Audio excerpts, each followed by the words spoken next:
વાવ referral હોસ્પિટલમાં સર્જન મૂકવા સાંસદ પાસે ઉગ્ર લોકમાંગ।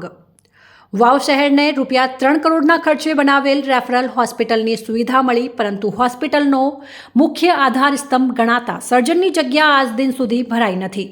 જોકે પ્રસૂતિગ્રસ્ત મહિલાઓ તેમજ ઓપરેશનના દર્દીઓ તેમજ હાર્ટની સારવાર માટે આ વિસ્તારના લોકોને સારવાર અર્થે થરાદ પ્રાઇવેટ હોસ્પિટલમાં જવું પડે છે। જોકે કમનસીબીની વાત છે કે વાવ બેઠક ઉપરથી ચૂંટાયેલા શંકરભાઈ ચૌધરી આરોગ્ય મંત્રી પદે રહી ચૂક્યા છે, તેમજ વાવ બેઠક પરથી લડી ચૂકેલા પરબતભાઈ પટેલ પણ આરોગ્ય મંત્રી પદે રહી ચૂક્યા છે। તેમ છતાં વાવ હોસ્પિટલને પૂરતી સુવિધા તેમજ સર્જનની સુવિધા આજ દિન સુધી મળી નથી।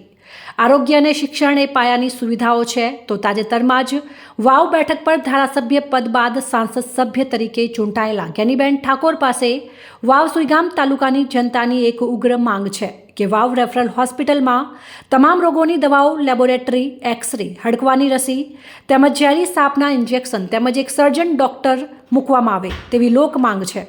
વાવ સુઈગામ તાલુકાની જનતા પાસે હજારોની સંખ્યામાં આયુષ્યમાન કાર્ડ છે, પરંતુ સર્જન ડોક્ટરના અભાવે સારવાર અર્થે થરાદ જવું પડે છે।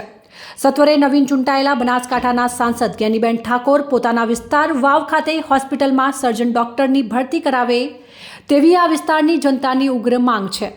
આ બાબતે આ વિસ્તારની જનતાએ સર્જન ડોક્ટરની માંગ માટે વારંવાર ઉચ્ચ સ્તરે લેખિત અને મૌખિક રજૂઆતો કરવા છતાં પરિણામ આજ દિન સુધી શૂન્ય રહ્યું છે। તો આ મુદ્દે સાંસદ સક્રિય બની લોક માંગ પૂરી કરે એ જ જનહિતમાં છે।